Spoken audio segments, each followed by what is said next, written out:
while some things, like dial-up internet and cramped spaces, apply to all passengers. There are certain perks for higher ranks, such as special menu items, the ability to skip long lines, and having a lower rank move aside as you navigate the countless dimly lit narrow corridors. That's life as a sailor.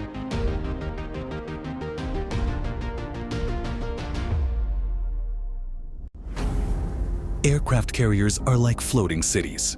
They typically have flight decks spanning 4 to 5 hectares that can accommodate over 100 aircraft and house more than 5,000 personnel. The experience of living and working on an aircraft carrier varies greatly depending on rank and job specialization.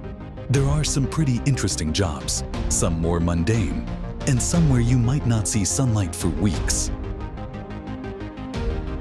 So if you've ever wondered how sailors spend their time and what life is like on an aircraft carrier, watch this video to the end.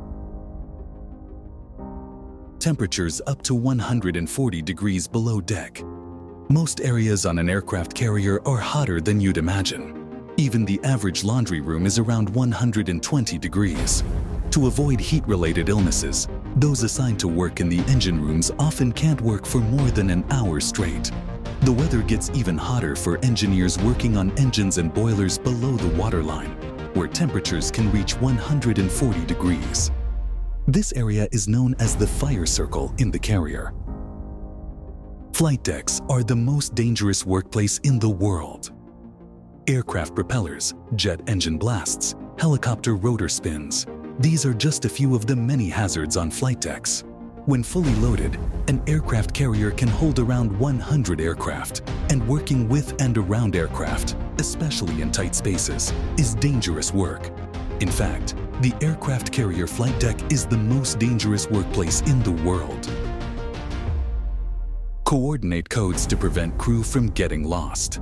In places like aircraft carriers, it's easy to get lost. There are winding corridors, which often look very similar to each other. The Navy's solution to this problem is coordinate codes. Now, all that's left is to learn how to decipher them. The USS George H.W. Bush Carrier Placement Guide recommends new sailors to follow someone around the ship who they have already passed. It's good advice considering there are around 3,000 rooms on a carrier. Aircraft engine roars can be heard throughout the living quarters below deck. Ever had a noisy neighbor? Imagine the roar of military power during takeoffs and landings on an aircraft carrier. Jeff Dyer, a writer who lived on the USS George H.W. Bush, described this noise as very noisy, but the sound of jets taking off is incomparable to the sound of jets landing. Carriers operate 24 hours, so added to the noise of other ships, life on an aircraft carrier is rarely quiet. Sleeping in a room with over 100 other people. There's no privacy on an aircraft carrier. On some carriers, a sailor will share a bunk with over 100 other people. An enlisted sailor's rack is only 72 inches long by 26 inches wide, with a mattress 3 inches thick. From the top of the mattress to the bottom of the rack above it is only 20 inches. The space is barely enough to turn over, which is why lower and middle bunks are often called coffin lockers. Storage space is also minimal, with stand-up lockers measuring about 10 by 22 by 41 inches.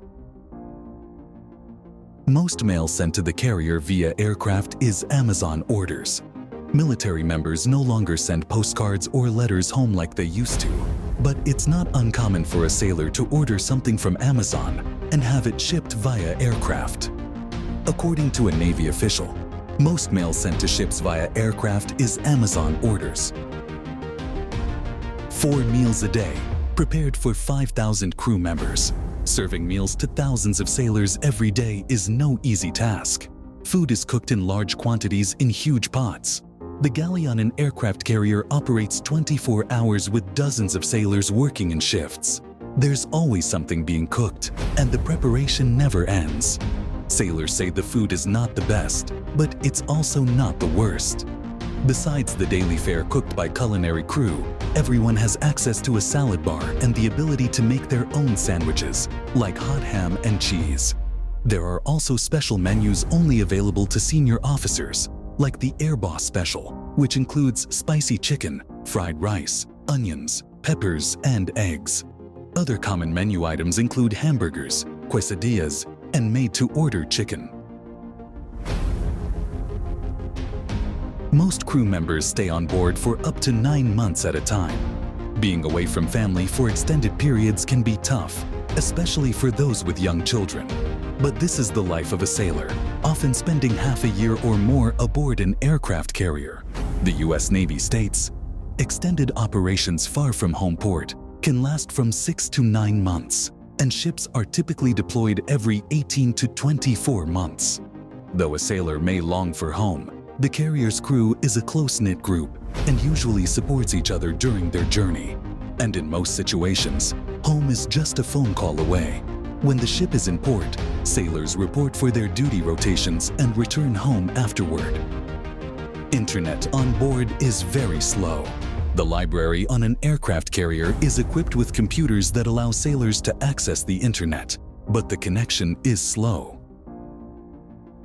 Busy and long lines for everything. An aircraft carrier accommodates around 5,000 sailors. This means a lot of lines. There are long lines for meals, haircuts, showers, dental care, and sometimes even to meet with a chaplain. Remember, according to official protocol, officers and chiefs typically have privilege as leaders. There are narrow corridors, and since sailors must yield based on rank, if you're in the lower position, you'll step aside to let higher ranks pass by. More than half the crew goes weeks without seeing sunlight. Outside might be bright and sunny, but for about half the crew members, they might spend weeks without seeing sunlight. This can be tough for many people, but it's just part of the sailor's job on an aircraft carrier. The reason is simple: safety. The flight deck is one of the most dangerous places on Earth, and if a sailor doesn't work on the flight deck, then they'd be a heavy burden while walking around there, both for themselves and for those working on the deck. Each carrier has its own mailing address. It's only fitting that a city at sea has its own mailing address. The Navy wants to ensure its sailors receive mail in a timely manner, stating, "Fleet post office addresses for ships, mobile units, and FPO ashore are being converted to a format compatible with the United States Postal Service addressing system, allowing for ease of mail delivery to sailors at sea." No matter where the carrier is or how often the ship is moved, the crew will receive their mail. The cost is the same as domestic mail, wherever the ship sails, and it usually arrives within 10 days. Abundant recreation and training opportunities. All work and no play make sailors dull. There are plenty of recreational activities and sports for those living and working on an aircraft carrier. There's a gym complete with rowing machines, stationary bikes, treadmills, weights, and even yoga. Most large ships, like aircraft carriers, have their own television broadcast systems playing newly released movies and network TV shows. Occasionally, there are opportunities for sailors to swim in the ocean. The ship's command offers what's known as a swim call to off-duty personnel, giving them a chance to swim in open water. Everyone on flight deck wears a uniform color. Sailors have clear roles on the flight deck, and those roles are represented by shirt colors. The U.S. Navy developed 7 colors to represent different roles of flight deck personnel. Purple shirts, for example, are responsible for aircraft fueling. They even have cool nicknames: Grapes.